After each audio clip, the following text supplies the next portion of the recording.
שלום לכם, לפנינו מפגש נוסף בתוכנית, לא רק פרשת השבוע. מוזיאון ישראל מארח את בית אביחי. הסדרה שלנו כאמור מתמקדת בנושאים העולים מדמותם של גיבורי המקרא, מפרשת יתרו ועד פרשת ויקרא. והיום אנחנו בעניין בצלאל האיש ואומנות בצלאל. עם אביגדור שנן, פרופסור לספרות האגדה והיועץ האקדמי של בית אביחי, ועם שרון וייזר פרגוסון, עוצרת באגף לאומנות ותרבות יהודית. יהיה בהחלט מעניין.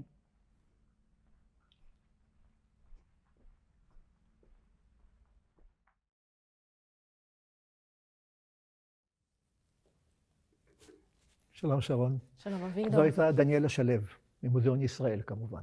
אנחנו עוסקים היום בדמותו של בצלאל, ובמספר 2 בעבודה איתו אהוליאב, שנוהגים לומר אהוליאב, וכך נאמר גם אנחנו, אף שוודאי מדקדקי הלשון יקפידו עלינו. עסקנו כבר כזכור בכמה וכמה דמויות במסגרת השנה הזו. דיברנו על ציפורה בפרשת יתרו, ועסקנו ביהושע, פרשת משפטים. עסקנו, כלומר המוזיאון פלוס פרופסור דליה מרקס. לאחר מכן, מוזיאון פלוס פרופסור דליה מרקס דיברו על שלמה, עסקנו בנדב ואביהו בפרשת תצווה, עסקנו באהרון בפרשת כי תישא, והנה הגענו היום אל השניים, בצלאל ואהוליאב, כפי שאמרנו.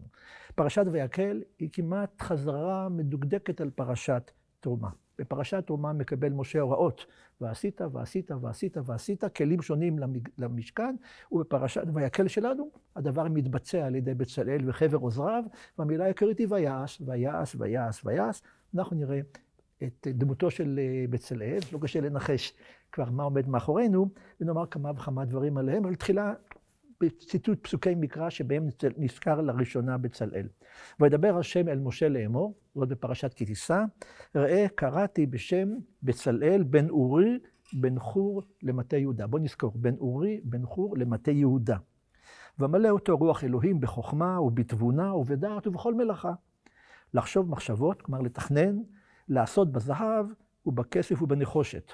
ובחרושת אבן למלות, היינו אומן שיודע גם לחרות באבנים, ובחרושת עץ, נגר, בעברית שלנו, לעשות בכל מלאכה. ואני הנה נתתי איתו את אהוליאב בן אחיסמך למטה דן. ובלב כל חכם לב נתתי חוכמה, ועשו את כל אשר ציוויתיך. את אוהל מועד, אני מדלג, ואת הארון, ואת הכפורת, ואת השולחן, ואת המנורה, עוד נעסוק בה בהמשך השנה, ואת מזבח הקטורת, ואת מזבח העולה, ואת הכיור, ובגדי השרד, ושמן המשחה. בקיצור, כל הדברים האלה יעשו בידי בצלאל וחבר עוזריו.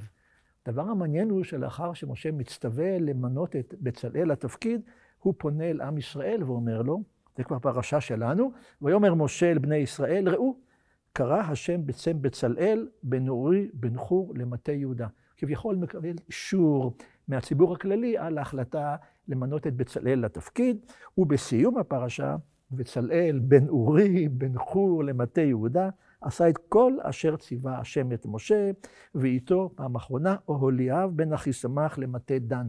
השניים האלה יעסיקו אותנו, כלומר זה הזמן הנכון להסביר את המקור שבו אנחנו עומדים, שרון, ואת ההקשר שבו אנחנו כעת נדבר. טוב, אנחנו נמצאים בעולמות של תצוגת הקבע של אומנות ישראלית, בחלוקה של המוזיאון, ציורים ופסלים שנעשו בבצלאל, בבית הספר בצלאל, שכמובן בית הספר בצלאל, זה ההקשר שלנו, נקרא על שם בצלאל בן אורי, ותכף אני אסביר בדיוק איך. אז במחלקה לאומנות ישראלית נמצאים פסלים וציורים, ובאגף שבו אני עוצרת, האגף לאומנות ותרבות יהודית, נמצאים הרבה מאוד כלים וחפצים שנעשו בבצלאל, מכיוון שזה היה בית ספר לאומנות ואומנות. העוצר של האולמות האלה הוא עמיתי מנדלסון, והוא אחראי לתצוגה כולה. חשוב את ההבדל בין אומנות ואומנות, ותמיד הביך אותי. אומנות ואומנות? אומנות, הכוונה יותר באמת לפיסול, ציור, ואומנות, מלאכות שונות. למשל, אצלנו באגף נמצאים כלים שעשויים ממתכת בטכניקות שונות. אני מדברת רק על בצלאל, כן? למרות שיש לנו אוסף מאוד גדול, אבל בבצלאל עשו גם בעץ, גם כלי אבן, צדף, כמעט את כל מה שמתואר כאן טכניקות שונות וחומרים שונים של עשיית המשכן אפשר למצוא גם אצלנו. וכפי שהזכרתי, זה לא מקרה קוראים לבית הספר בצלאל. בוריס שץ, שהיה ההוגה, היוזם ומנהל בית הספר הראשון. בית הספר הוקם על ידיו בשנת 1906 ופעל עד 1929. אנחנו יודעים שהוא בעצם פעיל עד היום, הוא היה סגור למספר שנים, נפתח שוב בשנת 1935 על ידי אנשים אחרים ברוח חדשה. סמל בית הספר, כפי שאנחנו מכירים אותו עד היום, הוא הסמל של ארון הברית ועליו הכרובים. כלומר, הקשר הזה לבצלאל קיים ממש מתחילתו, ואני אספר קצת על פגישה קצרה שבו בוריס שץ פוגש את הרצל ומספר לו על הרעיון להקמת בצלאל. זה היה בשנת 1903. שנה לפני מותו של הרצל. כן, והוא אומר כך, כשהוא סיפר על הפגישה הזאת, שץ: שעה תמימה הרציתי לפניו את מחשבתי, על מצחו הצח קראתי מחשבות עמוקות, ובתוך עיניו העצובות, החולמות, חזיתי את הנשמה העברית העדינה, אותה הנשמה שהיא רואה עולמות פנטסטיים ומרגישה גם את המציאות המרה הנוכחית. כשסיימתי דבריי, המתנתי בלב פועם, מה יאמר הוא לזה? טוב, נעשה את הדבר, אמר בלחש, אבל בהחלטה. ואחרי הפסקה קצרה שאל, ואיזה שם תקרא לבית ספרך? בצלאל עניתי לו, בשם חכם החרשים הראשון, שבנה לנו לפנים מקדש במדבר. תודה רבה, לא ידעתי על ההתחלה של הדברים האלה. מכל מקום, בואו נחזור עכשיו לבצלאל המקראי, ועוד נגיע לבצלאל הזה כמובן, וכמה בצלאלים אני מניח שהם מסתתרים בצל בצלאל. ובכן, אני רוצה לומר משהו על פי המקורות המדרשיים, דברים פחות ידועים, כי לא במקרא, משהו על הביוגרפיה האגדית של שניהם, על ההורים, על המעמד, על הגיל. אולי תופתעי לראות בין כמה היה בצלאל, שהוא עשה את כל המלאכה שלו, משהו על הצאצאים שלהם, ונראה כמה וכמה מדרשים, שהרי אנחנו עוסקים פה לא רק בפרשה המקראית, אלא גם בדרך הרחבה שלה, בעולם המדרשי שבא בעקבותיה. כך למשל, באחד המדרשים עומדים על כך שתמיד מקפידים לומר את כל השמות, אוליאב, בן זה, בן זה, בן זה, בצלאל, בן זה, בן זה. מדוע כל הפירוט הזה? אז התשובה היא שזה בא לשבח. בצלאל זה גם אשרי אביו, משבחים גם את אביו, גם את סבו, חור, גם את השבט שבא מתוכו. כלומר, מניעת כל הפרטים האלה לא עניין טכני בלבד, ביוגרפי, אלא גם חלק מהשבח לשבט שהוציא את האנשים האלה. והנה, כבר אמרתי שאני רוצה להפתיע אותך בשאלה בין כמה היה בצלאל שעשה את כל המלאכה הגדולה. תמיד חשבתי שבצלאל הוא אדם מבוגר, בעל ניסיון וידע. מסתבר שלפי התלמוד הוא היה לא פחות ולא יותר מאשר בגיל 14. עילוי של ממש. איך מגיע התלמוד לחשבון הזה? הוא מגיע מתוך ההנחה, מתוך הידיעה שבצלאל הוא נכדו של חור והוא בנו של כלב, וכלב הוא בעלה של מרים. כך שכל הסיפור הזה כאן מחזיר אותנו אל דמויות שכבר עסקנו בהן, אל מרים ואל חור, וכיוון שאנחנו יודעים בין כמה היה כלב כאשר הוא נשלח עם המרגלים, הוא היה בן 40, וצריך אם כך להניח שיש 40 שנה בינו לבין בניית המשכן. בגיל 40 נבנה המשכן, גם אני מתבלבל בכל הכרונולוגיה, ואז עם כל החשבון הגדול הזה באב לבן, גם מתוך הנחה שכל אחד מהם ילד או הוליד בגיל 8, שזה עוד אפשרי מבחינה ביולוגית, הגענו למסקנה שבצלאל היה בן 14, בשעה שהוא בנה את המשכן, ודאי דבר מאוד מאוד מפתיע. והנה בצלאל אומר לנו המדרש, הוא שכר שקיבל חור על קידוש השם.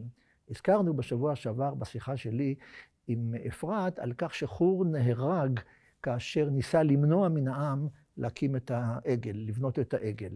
וחור נהרג, ובזכות זה אומר לנו המדרש, הוא זכה לכך שבצלאל בן אורי בן חור, כלומר נכדו, יהיה זה שבונה את המשכן.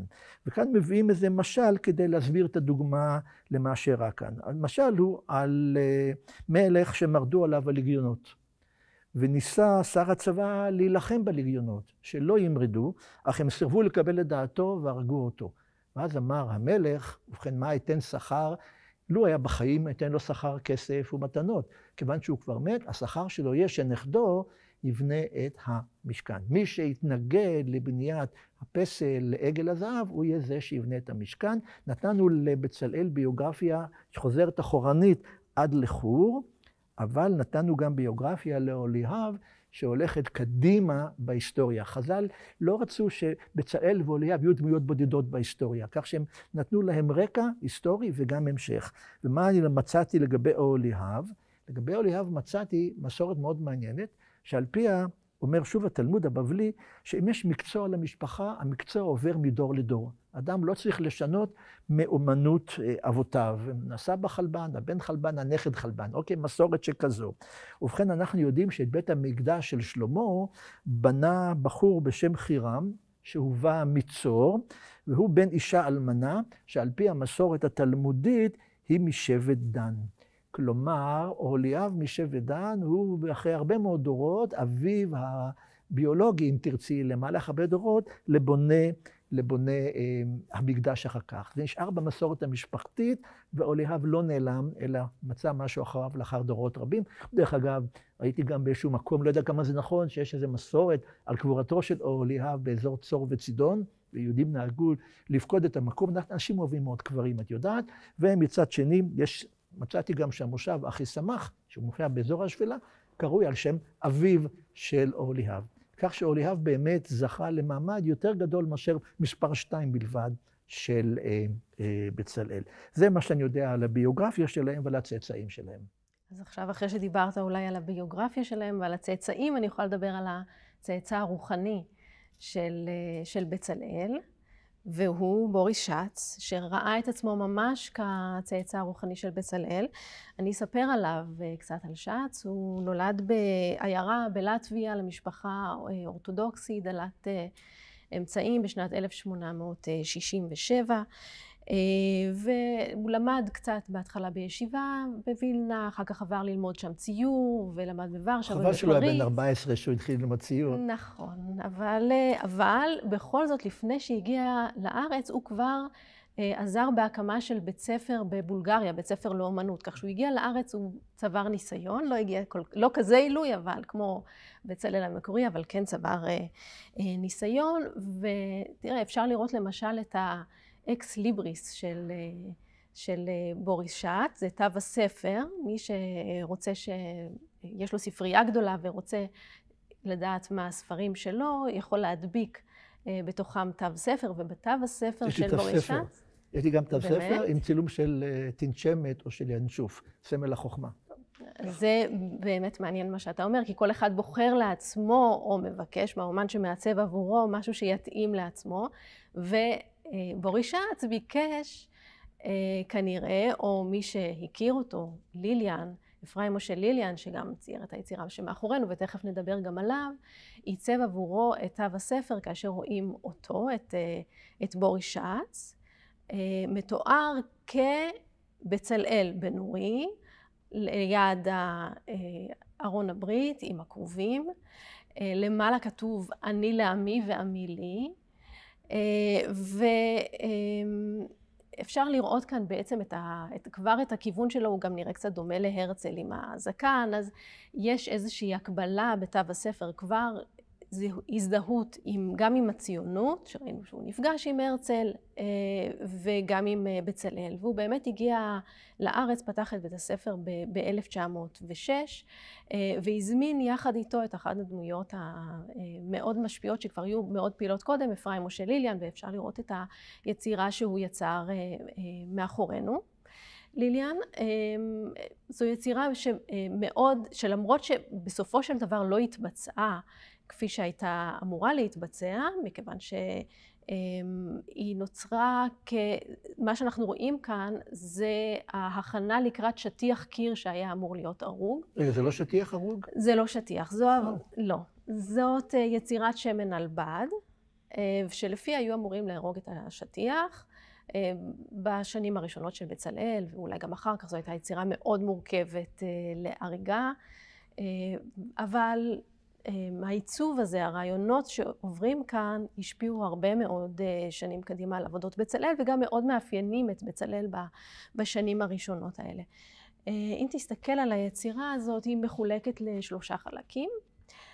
שני החלקים, שני הצדדים, הם הגלות.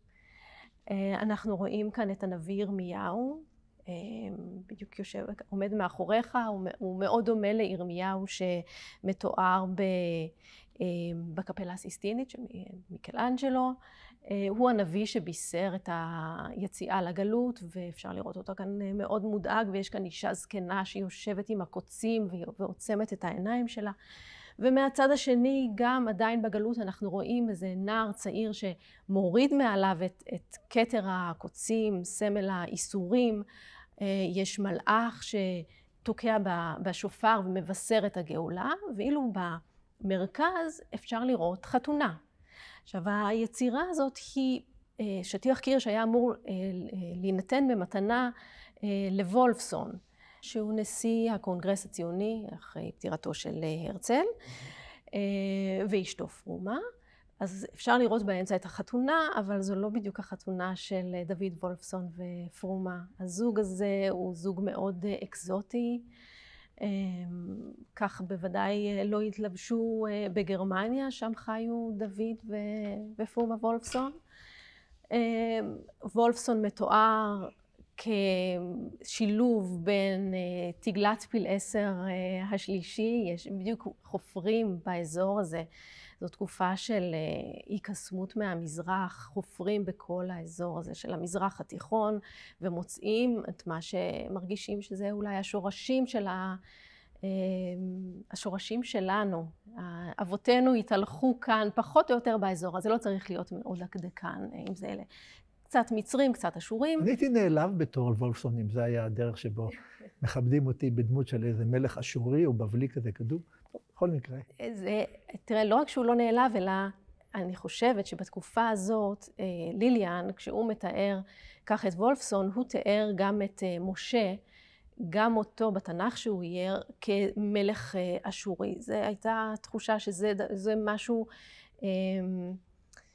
לשאוף אליו, או להסתכל בצורה מאוד רומנטית על המזרח. מה שמאוד מעניין זה שהאנשים האלה כבר בשלב הזה ביקרו בארץ ישראל, ושאת חי כאן, ועדיין לתאר את האזור הזה של ארץ ישראל כגן פורח, זה אולי קצת ראייה רומנטית ולא מציאותית, אבל המציאות פחות עניינה מאשר האידיאולוגיה. אז הוא מתואר כאן משהו בין מלך אשורי לבין הרצל, וגם לא בעצמו, לוולפסון היה זקן מפואר. ופרומה מתוארת בלבוש מאוד מאוד אקזוטי. זאת לא היא בעצם, זאת בת ישראל, והחתונה היא חתונה אלגורית בין הציונות לעם ישראל. זה הכל אמור להיות מאוד סימבולי לרעיונות הציוניים שרצו להעביר ביצירה הזאת. ויש כאן כמה אלמנטים שיחזרו אחר כך הרבה מאוד בעבודות של בצלאל. גם הסמלים הציוניים, מגיני דוד שאפשר לראות אותם כאן למטה. יש ציטוטים שבדרך כלל מדברים על זה של גאולה, של יציאה מהגלות ושיבת העם לארץ. גם הם חוזרים הרבה מאוד אחר כך בעבודות של בצלאל. וגם התיאור הזה של ישראל כגן פורח, כמקום עם חקלאות מאוד מאוד משגשגת, מה ששוב לא היה בדיוק המציאות, אבל כן רצו להסתכל על המקום הזה כמו גן של שושנים. ואמרתי שהיצירה הזאת היא מתווה לשטיח. בצלאל, צריך לדעת, היה בנוי כמקום שבו היו מעצבים אומנים בבית הספר. הרבה פעמים הגיעו אנשים שכבר למדו בחו"ל אומנות באירופה, הגיעו לבצלאל ושם המשיכו ללמוד. היו גם כמה אנשים מהיישוב הישן שלמדו, אבל חלק מהרעיון היה שיהיו גם הרבה מאוד סדנאות, ובהם ייצרו לפי הסמלים שעיצבו האומנים, בסדנאות של בצלאל ייצרו הרבה מאוד מבנים. כלומר, האומנים יבצעו מה שביקשו יצרו האומנים. משהו כזה. היה סוג של שיתוף פעולה, והרבה מאוד מבני היישוב הישן פשוט עסקו בסדנאות. במקרה של שטיחים, הרבה מאוד ילדות, נערות צעירות, ישבו וקשרו את השטיחים לפי הדגמים שניתנו להם. חלק מהרעיון היה לבסס יותר את תעשיית המזכרות שכבר הייתה כאן בארץ, לתת עבודה לבני היישוב הישן, וגם למשל היו עולים חדשים מתימן. אתה דיברת על זה מדור לדור הם רוצים לראות את אם האבא היה צורף, גם הבן שלו אולי יהיה צורף מאוד מוצלח, אז באמת חיפשו אנשים כאלה כמו אלה שהגיעו מתימן, הצורפים, העולים החדשים, יישבו אותם במקומות שונים, גם בירושלים, אבל גם הייתה בבן שמן איזו מושבה קטנה שפעלה זמן קצר, ושם נתנו להם דגמים ולימדו אותם בדיוק לעשות לא את מה שהם עשו בתימן, אלא את הדגמים של בצלאל. זה מעניין שכבר עד הייתה תעשיית מזכרות. כלומר, אנשים חזרו או קיבלו מן הארץ כל מיני דגמים קטנים של כל מיני דברים שונים. קדום מאוד, חשבתי שזו המצאה של ה... לא, זה מהמאה ה-19, אפילו קודם לכן, דרך ביישוב הישן להתפרנס, לגייס כספים. ובצלאל נתן דחיפה מאוד מאוד גדולה, מכיוון שבוריס שץ בעצמו גם ארגן ירידים בחו"ל בהרבה מאוד מקומות, כדי לתמוך בבצלאל וביישוב כאן בארץ, אבל גם אנשים בחו"ל הייתה דרישה מאוד מאוד גדולה לחפצים האלה שיש עליהם סמלים ציוניים, ואדם באירופה, בארצות הברית, בתחילת המאה ה-20 לא היה צריך להיות דתי כדי שיהיה לו איזשהו חפץ, שטיח קיר, כן? או כל חפץ אחר, שהוא לא חפץ פולחן, אבל יש עליו סמלים ציוניים, וכך הוא מימש את הרעיונות שלו, את האידיאולוגיה שלו. אני יודע שתמיד אנשים נהגו לשלוח מן הארץ עפר, מארץ ישראל. אנשים שנגברו בחוץ לארץ שמו מתחת לראשם איזה שקית עם עפר מארץ ישראל. אני שמח שלא רק עפר, אלא גם יצירות. אבל אם כבר הזכרת באמת העניין הזה של דאגה ליישוב הישן ולצורפים תימנים, זה מאוד מעניין, כי גם במדרשים שלנו, במקורות שלנו שעוסקים בבצלאל או אהוליאב, מזכירים כמה עניינים שנראים לי חברתיים. זה בהחלט מעניין שחז"ל היו ערים לחשיבות הזאת של סוגיות חברתיות, ואני רוצה להצביע על אחת או שתיים מתוכם, שמבחינתי הן מרתקות. הראשונה, מה שמופיע במדרש שמות רבה. אחד מן המדרשים, שהוא שם לב לעובדה ששני האומנים הם משני שבטים שונים לחלוטין. שבט יהודה הוא שבט מרכזי, כן, זה שבט בית דוד, זה השבט העיקרי של מלכות יהודה. שבט דן ידוע כשבט חלש שנמצא בשוליים. קודם כל יהודה הוא בנה של לאה, הגבירה, ואילו שבט דן הוא בן של אחת השפחות, מלכתחילה מעמדו נמוך יותר. פרט לכך, אנחנו יודעים שיש רשימה מפוארת מאוד של בני יהודה, לעומת שלדן יש בן אחד בלבד, נקרא חושים, וחז"ל אומרים שחושים זה כמו קנה סוף בודדים שם על שפת, או קנה סוף או קנה על שפת הנהר. כלומר, דן לא זכה למעמד מאוד מרכזי, ודווקא לכן אומר המדרש, וזה מעניין, אין לך גדול משבט יהודה, ואין לך ירוד משבט דן. שהיה מן הלחינות, למד ח' י' נ' ו' ת', מילה מעניינת, שפחות.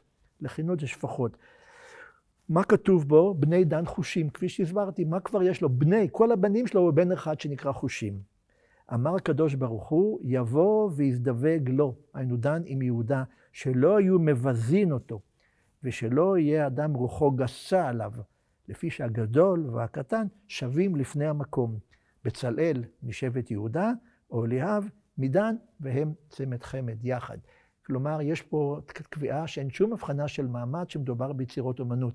יכול להיות אומן שבא משולי החברה, ובכל זאת הוא לא נופל ממי שמגיע מן האליטה הגדולה, במקרה זה שבט יהודה. רעיון חברתי מאוד מאוד חשוב לעולמם של חז"ל, שהייחוס הוא לא הדבר העיקרי, אלא בודקים את האדם ורואים מה שהוא עושה בפועל.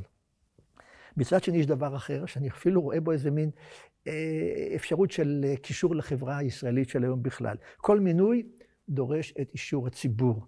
כי כפי שראינו, הקדוש ברוך הוא מודיע למשה על כך שהוא ממנה את בצלאל ואהוליאב. ואז סופר לנו שמשה בא לעם ישראל ואומר להם, כך אמר הקדוש ברוך הוא, והמדרש מבין את זה שמשה מבקש לקבל אישור מן העם על ההחלטה למנות אדם הזה לתפקיד כלשהו, וכך אומר לנו התלמוד.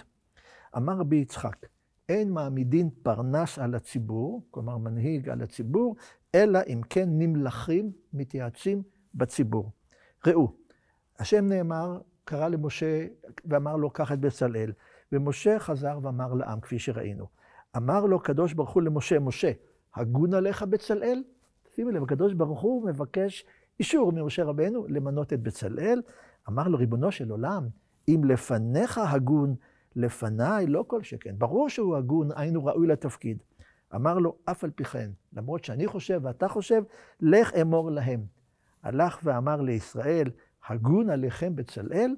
אמרו לו, אם לפני הקדוש ברוך הוא ולפניך הוא הגון, לפנינו לא כל שכן. העם הסכים כמובן לבחירה הזאת, אבל הרעיון היפה הוא שאתה לא ממנה אדם לתפקיד מבלי שהציבור מאשר אותו בדרך זו או בדרך אחרת. בחירות למשל, דמוקרטיה, אישור של הציבור לתפקידים וכיוצא בזה.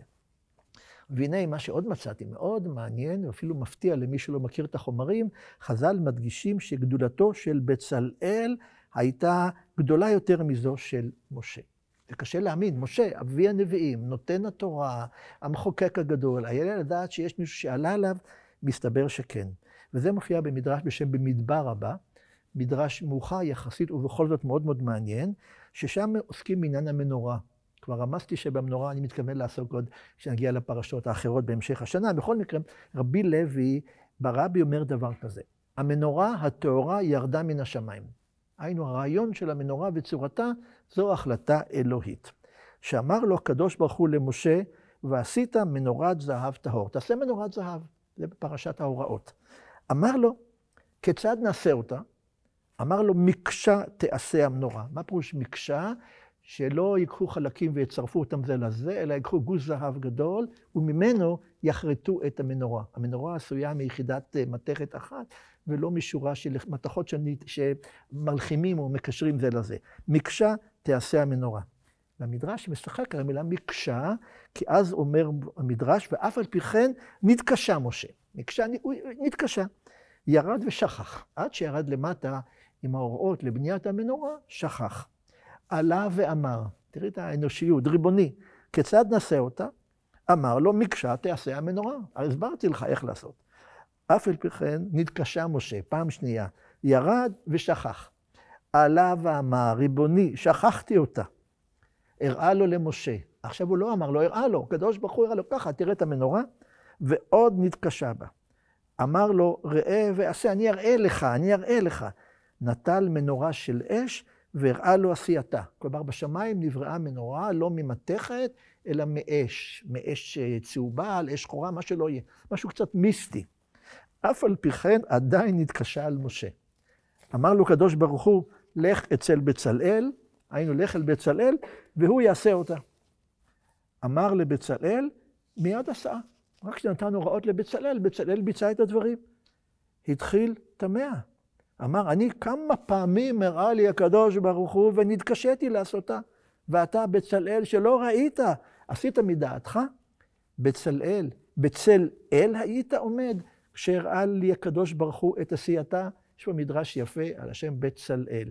הוא היה בצלאל, כאשר משה לבד לכאורה בשמיים עם הקדוש ברוך הוא, והוא מראה לו את כל הכלים, ומראה לו את המנורה, ומשה עולה ויורד, ראית שם, בצלאל היית, כשהראה לי הקדוש ברוך הוא את עשייתה.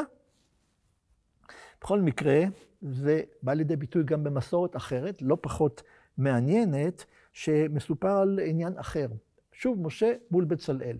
ואני מדגיש את הנקודה, כי בדרך כלל היינו רואים את בצלאל כאיזה מין אומן שעושה את מה שנצטווה. לא, המדרש לא מוכן, ואני הולך בעקבות ההחלטות שלך. הוא יותר אומן מאשר אומן. אמר רבי שמואל בר נחמני, אמר רבי יונתן. בצלאל על שם חוכמתו נקרא. בשעה שאמר לו הקדוש ברוך הוא למשה, לך אמור לבצלאל, עשה לי משכן, ארון וכלים. ההנחיה למשה הייתה תחילה לבנות את המשכן, לאחר מכן את הארון, לאחר מכן את כל הכלים האחרים. הלך משה והפך. למרות שנאמר לו משכן, ארון וכלים, הלך משה והפך, אמר לו עשה ארון וכלים ומשכן. למה משה הפך? אינני יודע, אולי גם בזה הוא נתקשה. אמר לו משה רבינו. אגב, הכינוי רבינו הוא כמובן מוכר מאוד ככינוי למשה, הוא לא מאוד קדום. משה רבינו, מנהגו של עולם, אדם בונה בית, ואחר כך מכניס לתוכו כלים. ואתה אומר, עשה לי ארון וכלים ומשכן, מה אעשה עם הכלים האלה עד שלא יהיה לי בית? כלים שאני עושה, להיכן אכניסם? הוא שואל את משה. שמא כך אמר לך הקדוש ברוך הוא, עשה משכן, ארון וכלים, ובעדינות מתקן את משה. אולי קיבלת הוראה של משכן, ארון וכלים? אמר לו, וואלה זה שלי. שמא בצלאל היית וידעת? כלומר, הידיעה של בצלאל, על פי היא כמעט ברוח הקודש, והוא ידע ויכול היה לתקן את מה שמשה שיבש מסיבה זו או סיבה אחרת. ובכלל, אולי הדבר הקיצוני מכל הדברים האלה, זה מדרש נוסף, במדרש בראשית רבה, שבו אומר רבי תנחומה, בשם רבי הונא, בצלאל בן אורי בן חור למטה משה, פסוק, אשר עשה את אשר ציווה אותו משה, לא נאמר, אלא את כל אשר ציווה השם את משה. כלומר, חז"ל שמים לב לעובדה שלא נאמר שהוא עשה את כל מה שמשה ציווה אותו, אלא כל מה שהשם ציווה את משה. אפילו דברים שלא שמע מפי רבו, הסכימה דעתו למה שנאמר למשה בסיני. כלומר, הוא אפילו ידע יותר ממה שנאמר למשה, וזה ודאי הדגשת מעלתו של בצלאל. אני לא מתפלא איפה, שמי שבחר את השם לבית הספר הזה, אולי גם הכיר את המקורות, אם אמרת ששץ היה גם בחור ישיבה בצעירותו, והכיר את המקורות, אין ספק שהוא הביא איתו יחד את כל המטען הגדול הזה, שמדגיש את גדולתו של בצלאל, והוא רואה בעצמו למעשה בצלאל חדש, שממשיך אותו בדרכו. אני דווקא מבינה את החשיבות שמשה נתן לכלים. דווקא מנקודת המבט שלי, כי אני עוסקת עם תשמישי קדושה ומצווה, אני יכולה להבין, אפשר לראות כאן? שרון, סליחה, אני תמיד התבלבלתי. תשמישי קדושה ומצווה. תמיד שאלו אותי אם זה אותו דבר, אם זה לא אותו דבר. תעשי לי רגע שיעור קצר. זו שאלה מורכבת. למה? זה שיעור לשנה א', אמרו לי בבית ספר, בקורס לאומנות, לא? לא בדיוק. אז כך, מאוד בקצרה, בתלמוד באמת מוזכר שיש תשמישי קדושה שאותם צריך לגנוז אם מתקלקלים, אי אפשר לזרוק אותם, ותשמישי מצווה שמשתמשים בהם לקיום מצוות, אבל אותם לא צריך לגנוז. ונותנים שם דוגמאות, למשל, את ספר התורה, מה שעוטף אותו, למשל, זה תשמישי קדושה, ותשמישי מצווה זה יכול להיות לולב או סוכה. יש דוגמאות מאוד מצומצמות שניתנות לה בתלמוד. אבל מאז ועד היום נוספו הרבה מאוד כלים שלא היו בשימוש בעבר. כלומר, חפצים, יש להם חשיבות מאוד מאוד גדולה, במיוחד כאלה שמשתמשים בהם בפולחן, ואפשר לראות את הבסיס כאן, את החשיבות הזאת שניתנת לחפצים, לעשות אותם בצורה מדויקת, חפצים יפים, נוצצים, עשויים ממתכות יקרות, יש להם חשיבות עבור המאמינים, ולכן גם במשך הדורות נוספו עוד כל מיני כלים שלא היו במקור בשימוש. אנחנו חושבים שכל הדברים שאנחנו משתמשים בהם כרגע היו מאז ומעולם, אבל זה ממש לא כך. ומה שנוסף, אולי היה קיים בעצם כל השנים, איזו חשיבות לאומית שיש לכלים האלה היפים, כלי הפולחן. יש גם חשיבות לאומית שמרכזת את האנשים סביב רעיון מסוים, ובמיוחד במאה ה-19 ובתחילת המאה ה-20, הציונות לוקחת את הכיוון הזה, את האומנות היהודית ואת הכלים, ונותנת להם חשיבות מאוד מאוד גדולה בהפצת הרעיונות הציוניים. באותה תקופה גם מתחילים אוספים פרטיים של אומנות יהודית, ומתחילים להקים מוזיאונים יהודיים, וכל הנושא הזה של החשיבות של הכלים והחשיבות של גם המוזיאון והאוסף של הכלים והחשיבות שלו במשמעות לאומית וציבורית, שץ מאוד מאוד מודע לה, והוא היה גם ממקימי המוזיאון הלאומי הראשון בירושלים. אני רוצה להקריא קטע מתוך ספר שהוא כתב, בוריס שץ. לפני הספר יש בכל זאת. אני כך, את תומכת בדעתו של משה שהכלים צריכים להיות קודמים לבניית המשכן. כלומר, לפני שאתה עושה מוזיאון, אתה צריך שיהיה לך מספיק כלים להכניס לתוכו. אבל בצלאל חשב שעד שלא תקים מוזיאון, אין לך מקום לשים את הכלים. אז יש פה קצת משחק בין שני החלקים האלה. נכון, אבל מה שכן, הכלים, גם אחרי שהמקדש חרב, הכלים ממשיכים ונושאים משמעות משל עצמם. זה נכון. מה הספר? הספר הוא ירושלם הבנויה חלום בהקיץ, ואפשר לראות כאן, ואני תכף אדבר גם על עמוד השער שלו, שעיצב זאב רבן, אבל אפשר לראות כאן את בוריס שץ נפגש עם בצלאל, על גג בצלאל, ואת המנורה שבעת הקנים, כן. ואני אקריא קצת מתוך הספר על המפגש הזה בין בוריס שץ ובצלאל. הדבר היה ביום השישי, אחר הצהריים. בבצלאל כבר שבתה עבודה. עליתי הגגה, ישבתי מול המנורה על המגדל, אשר משם אהבתי לפנים להשקיף על העיר, לחלום. זה ימים רבים לא הייתי שם. מבטי נפל על מנורת המגדל בת 7 הקנים, אשר זה ימים רבים מאוד לא הדלקתיה לכבוד שבת. פתאום חזו עיניי תמונה כהה נשענת על כאן המנורה. זו הייתה תמונת איש בחצי ימיו, רם הקומה ותמיר, עוטה מעיל אדום כהה ועל ראשו הגה חבוש פאר קטן לבן, ומתחתיו גלשו קבוצות שחורות ארוכות. הוא עמד מפנה מנגדי, לא יכולתי לראות את פניו. מי הוא זה? אמרתי בליבי. איך עלה הנה ועיניי לא ראו.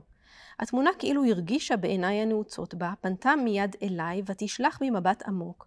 נשימתי נעצרה, ליבי פג.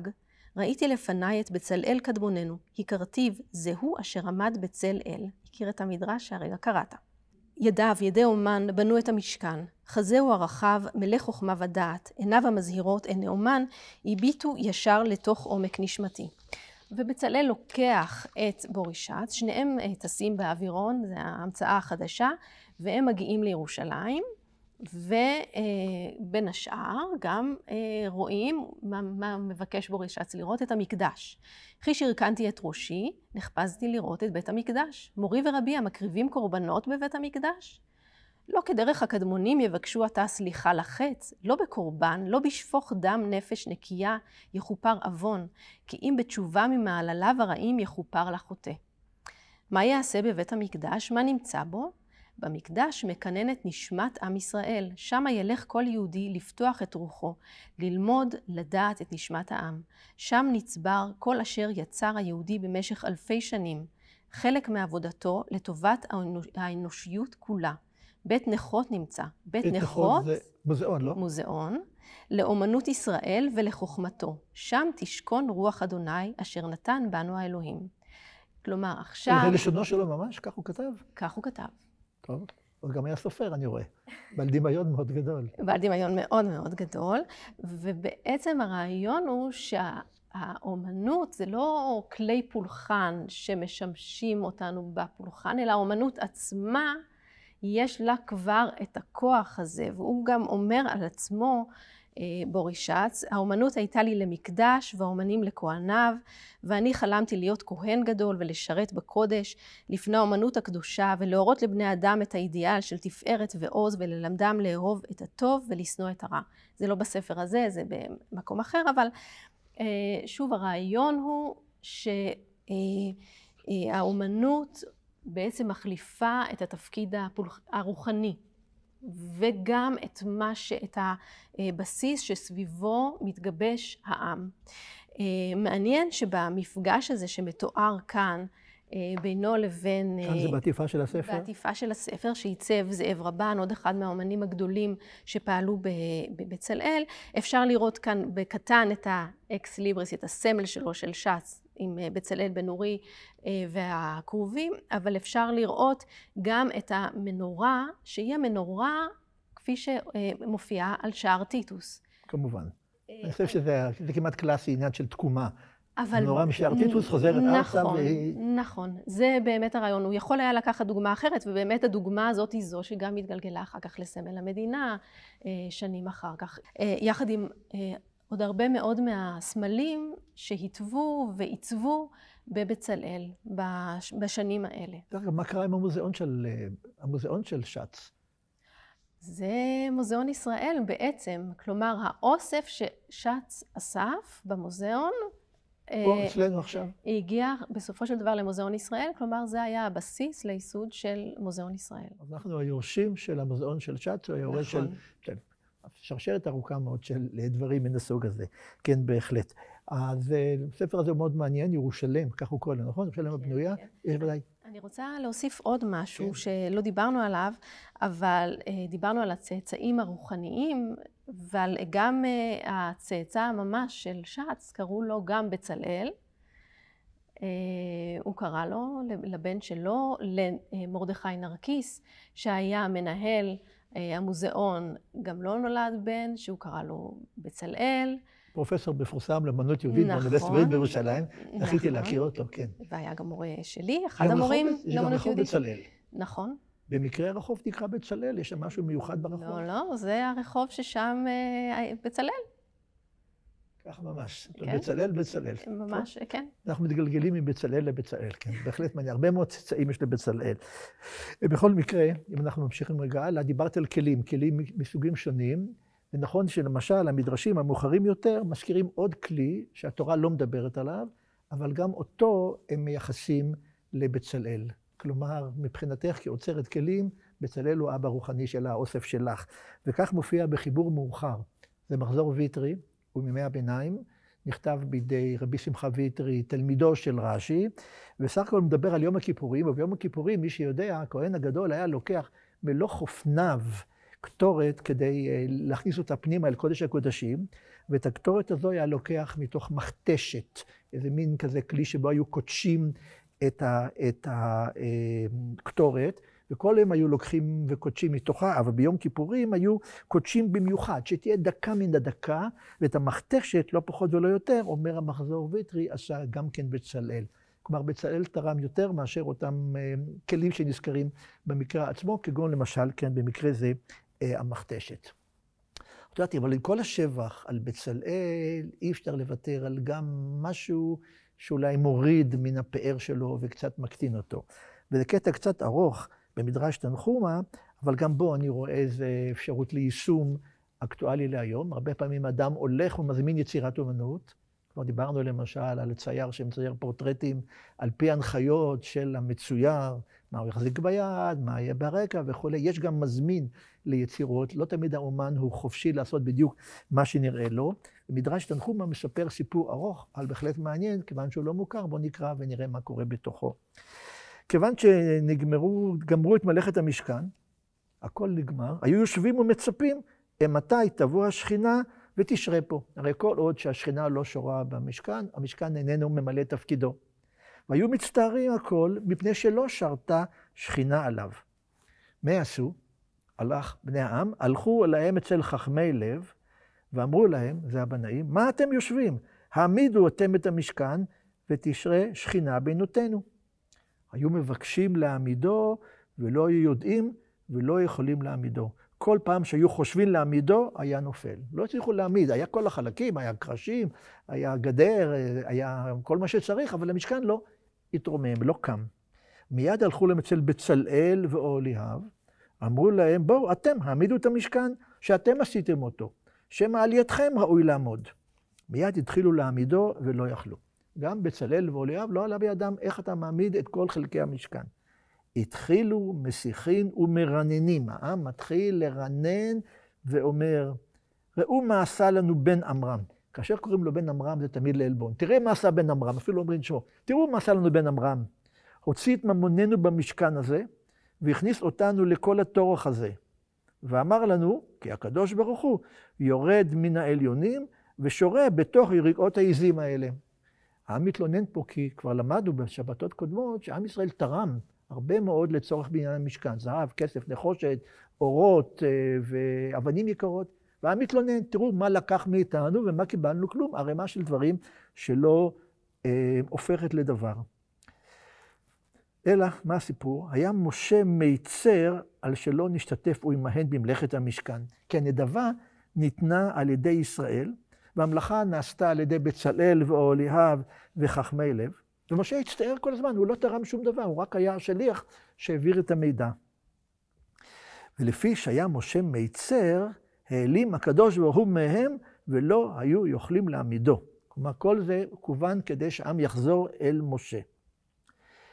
עכשיו, נכנסו כל הסרט של משה, אמרו, משה רבינו, כל מה שאמרת לנו עשינו, וכל מה שציוויתנו לתן ולהוציא נתנו הכל. והרי כל המלאכה לפניך, שמא חסרנו שום דבר, או ויתרנו על מה שאמרת לנו, הרי הכל לפניך. והיו מראים לו כל דבר ודבר, המנורה והכיור. ואז וירא משה את כל המלאכה, והוא צודק, אכן הכל שם, אמרו לו לא כך וכך אמרת לנו לעשות, אמר להם כן. ועל כל דבר ודבר אמרו לו כך, אמר להם כן. למה אינו עומד? אז למה זה לא קם? למה המשכן לא מתרומם? כבר נצטרו בצלאל ואוהליו וכל חכמי לב, לא הצליחו להעמידו.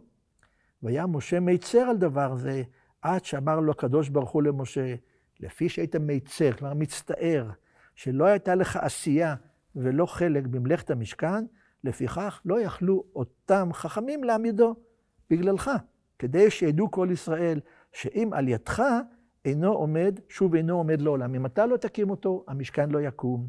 ואיני כותב לו הקמה אלא על ידך, שנאמר ויקם משה את המשכן. משה הקים את המשכן. זאת אומרת, מי שמזמין את העבודה, לפעמים חשיבותו לא פחותה ממי שמבצע אותה. במקרה הזה, הקדוש ברוך הוא ששלח את משה להזמין את העבודה, עד שמשה לא עשה את המעשה, העבודה נשארה בלתי גמורה. הסיום של המכה בפטיש היה כאשר משה רבנו גם כן הסכים. ואת יודעת, יש לי עוד מסורת שקשורה לבצלאל. דיברנו הרבה מאוד בגדולתו. אני יכול עוד לחזור למסורת שאולי פסחנו עליה, שבבית על גדולתו של בצלאל. פרט לכך לעובדה שהוא ידע מה שמשה לא ידע וכל הדברים גם האלה. יש למשל מסורת על כך שלבצלאל היו לא פחות ולא יותר מאשר 6 שמות. בשביל ספרות חז"ל, כאשר לאדם יש יותר משם אחד, זה אומר שהוא דמות מגוונת, כמו יהלום, שאי אפשר לראות אותו אלא מצדדים שונים. ולפי חז"ל, דברים חשובים יש כמה וכמה שמות. לקדוש ברוך הוא 70 שמות, ולעם ישראל 70 שמות, ולתורה 70 שמות, ולירושלים 70 שמות, אבל גם לאליהו 4 שמות, לבצלאל 6 שמות, ליהושע 6 שמות, למשה 7 שמות, ליתרו 7 שמות, למלאך המוות 7 שמות, דניאל 5 שמות ברשימת השמות, ואז הם מוצאים פסוקים שונים בספר דברי הימים, שרואים אותם כשמותיו השונים של בצלאל. למשל, שם אחר של בצלאל היה שם שובל, שם אחר היה להד, למד ה' ד', לא מכיר ילדים בשם להד. אז זה מעניין, אולי עכשיו בעקבות הפגישה שלנו, מחר יוולדו לנו צאצאים בשם להד, שובל, להד, או אפילו שם יפה כמו אחומאי. כל השמות האלה מופיעים בדברי הימים, והמדרש מייחס אותם לבצלאל כדי להגדיל את חשיבותו. אי אפשר לסכם אדם אחד בשם אחד, וזה דמותו של בצלאל. ובכל זאת עוד עניין אחד שמצאתי אותו בהחלט מרתק, לאחר שסקרנו הרבה מאוד דברי שבח לבצלאל, וזה העובדה שאומר התלמוד הבבלי באחד המקומות, אמר רב יהודה, אמר רב, יודע היה בצלאל לצרף אותיות שנבראו בהם שמיים וארץ. כלומר, הוא היה מיסטיקאי. צירוף אותיות זו מלאכה של מיסטיקאי שרואה יותר מאשר את האותיות הבודדות. הוא יכול לצרף את האותיות וכך גם אפילו לברוא עולם. העולם נברא על ידי קישורים של אותיות, כל דבר נברא על ידי עשייה של מילים. הרעיון שבצלאל גם היה יודע לצרף אותיות, כלומר מיסטיקאי, וזה ודאי מעבר לכל מה שראינו עד עכשיו, שנבראו בהם שמיים וארץ, ומה הראיה? כתוב על בצלאל, וימלא אותו רוח אלוהים בחוכמה ובתבונה ובדעת, וכתוב במקום אחר, השם בחוכמה יסד ארץ, לבצלאל יש חוכמה, והעולם נברא בחוכמה. השם בחוכמה יסד ארץ, וגם כתוב במקום אחר, על אלוהים בדעתו תהומות נבקעו. כלומר, מדברים על בריאת העולם, עניין של דעת ועניין של חוכמה, ומצבים בצלאל דעת וחוכמה, הוא ברא עולם. כלומר, פה עושים את המשכן למשהו הרבה יותר גדול מאשר היה בניין או אוהל מסוים שנדד במדבר, אלא משהו על זמני שמלווה את המחשבה היהודית לאורך כל הדורות כולה. כלומר, כמו בריאת העולם זה המשכן, ובאמת בהרבה מקומות גם חז"ל משווים בין המשכן לבין אדם בכלל, המשכן הוא מעין אדם קטן, זה מאוד מרתק כל נושא המשכן, שחוזר שוב לדמותו של בצלאל. מה שאמרת עכשיו מוביל אותי לשני כיוונים שונים. קודם כל, הנושא הזה של כלי משכן ומקדש, בעצם חוזר באומנות יהודית, החל מפסיפסים שהיו בבתי כנסת עתיקים. אפשר לראות את המנורה, את השופר, את 4 המינים. אני אעצור אותך, מנורה זה תשמיש קדושה, תשמיש מצווה. אני לא מדברת על מה שהיה במקדש. המקדש עומד בפני עצמו, אבל תשמישי קדושה, אנחנו קוראים לחפצים שממש עוטפים וקשורים לספר התורה עצמו. כמובן שהמעיל או התיק שבהם נמצא ספר התורה, רימונים, כתר, יד לתורה, מה שנוגע וקשור ממש בספר התורה, למרות שאלה חפצים שחלקם לא נזכרים בתלמוד, כי לא היו אז בשימוש, התפתחו מאות שנים מאוחר יותר. ותשמישי מצווה הם החפצים שאנחנו משתמשים בהם בבית, מנורת חנוכה, גביע לקידוש, אנחנו משתמשים בהם לקיום המצוות, אבל לא צריך לגנוז אותם, קדושתם פחותה מכיוון שהם לא ממש קרובים. מה קורה עם התפילין? אני חושבת התיק לתפילין והרצועות של התפילין גם נזכרים כבר בתלמוד כחפצים מאוד עתיקים שהם כן, יש בהם קדושה. הבנתי. ואני ראיתי הרבה מטבעות. אני זוכר מטבעות עתיקות, גם עליהם יש סמלים שקשורים למקדש. נכון. כלומר, זה באמת נכון, בניין בית כנסת השלישי. נכון, וחוזר אחר כך אפשר למצוא בימי הביניים, למשל במבטחים של ספרים, במבטחים של חומשים, אפשר לראות את כלי המשכן והמקדש, הרבה מאוד חוזרים בספרד, תיאורים מהסוג הזה, אבל גם בחומש רגנסבורג מגרמניה, מסביבות שנת 1300, אפשר לראות שוב את התשמישי, את הכלים שהיו במקדש, וגם תיאור שם של אהרון הכהן, ואיך אנחנו יודעים שזה לא תיאור ממש של המקדש, אלא של תקווה ושל גאולה. אפשר לראות שם גם תיאור קטן של הר הזיתים, שזה המקום שבו ממנו תתחיל הגאולה וקשור בחזון של אחרית הימים. אז הכלים האלה חוזרים ומופיעים אחר כך גם בבתי כנסת, בעל כפורת, פרוכת, מנורה.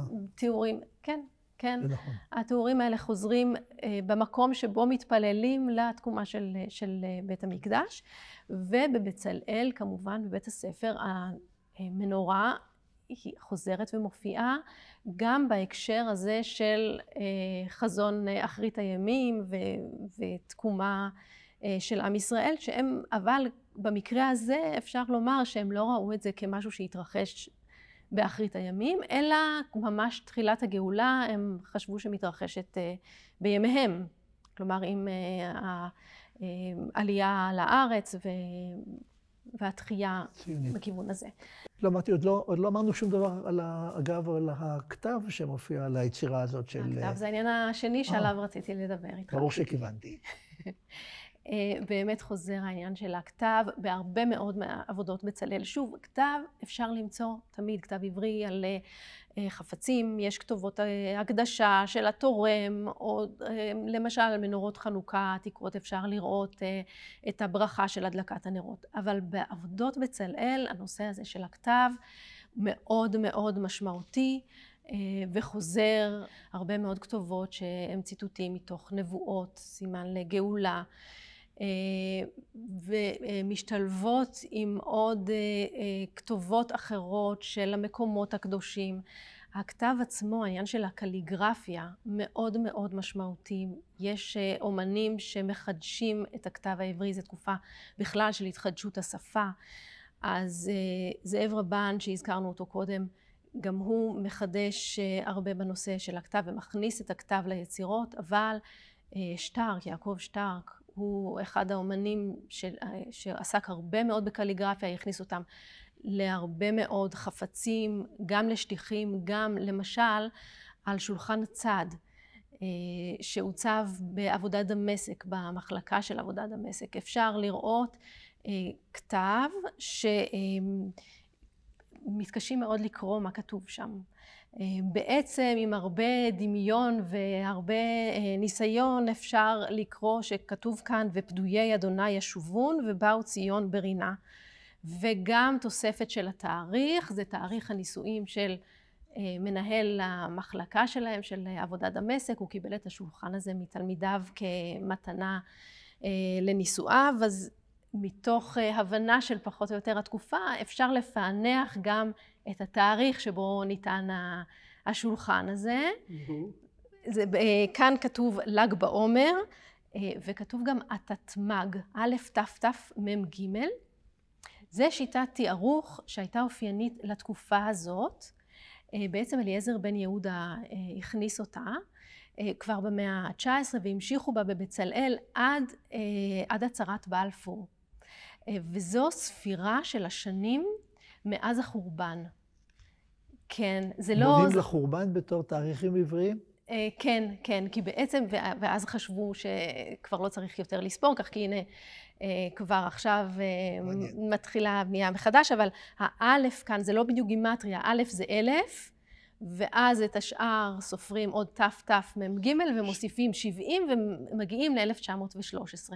אז יש גם שיטת תיארוך מיוחדת לתקופה הזאת, שהיא מבטאת את התקווה לתקומה ולבנייה מחדש של ירושלים, המקדש, בצלאל. את יודעת שדיברנו על הספר ירושלם הבנויה, ראיתי שם שבעמוד הראשון שם הקדשה, בעותק שהחזקת כאן, ואני חושב שכדאי גם להזכיר את זה, הם מדברים כבר בכתב, כי אם אני זוכר נכון, כן, נראה כן. את ההקדשה, בהקדשה, הספר הזה הוקדש להפתעתנו לטדי. נכון. ראש עיריית ירושלים מידי בצלאל, כתוב פה בצלאל, או בוריס בצלאל, מה שלא יהיה, פה כתוב כך, לטדי. ראש עיריית ירושלים, מעומק הלב אני מאמין שירושלים תיבנה על ידך, אפילו תהיה הדרך קשה, כי אתה היחיד אשר חוננת בדמיון, אמונה, העזה, מרץ ואהבה. לשירותך בכל אשר תרצה, והוא חותם פה בירושלים, וזה היה ב-1966, קצת לפני מלחמת וזה בצלאל שץ, הבן של בוריס שץ, שהיה כאמור אומן. אחותו, הוא למד בבצלאל, בבית הספר, אחותו זוהרה גם היא הייתה אומנית, וגם אשתו לואיז, והם היו אומנם ציירים, אבל גם עשו כלים, כמו משפחת אוהליאב, שהמשיכו להיות באמנות, נכון. וחותם פה בצלאל שץ, שרואה מהמכונה לוליק. כמה אתה יכול ללמוד מתוך מבואות של ספרים. אוקיי, אני חושב שאנחנו סחטנו את הנושא של בצלאל מכל הכיוונים, ואני חושב שהגיע הזמן לומר תודה. קודם כל לבצלאל, גם המקראי וגם בצלאל האומני, ולמוזיאון ישראל, שהוא בעצם ממשיכו של אותו בצלאל. בדרך כלל אני מודה לשתי נשים שהן הרוח החיה בכל המפעל הגדול הזה, מצד בית אביחי תמר שטמפר, מצד המוזיאון דניאלה שלו, אבל יש רשימה ארוכה מאוד של אומנים ואומנים שמילאו תפקיד מרכזי בדבר הזה, ונראה את שמותיהם בסוף האירוע כולו. אני רוצה להודות גם לך, שרון. תודה לך. תודה גם לי, בסדר, אני מקבל את התודה. ובשבוע הבא נגיע לפרשת פקודי, שהיא הפרשה שמסיימת את ספר שמות, אבל לא נסיים את המפגשים בכאן, כי עוד מזומן לנו מפגש על הפרשה הראשונה של ספר ויקרא. מכל מקום, סוף כל סוף נגיע גם אל משה. כי דיברנו על כל מיני דמויות, על דמותו של משה ממש עוד לא עסקנו, ולכך נייחד את הפגישה הבאה. אז תודה רבה לך, שבת שלום חברים, ונתראה בשבוע הבא.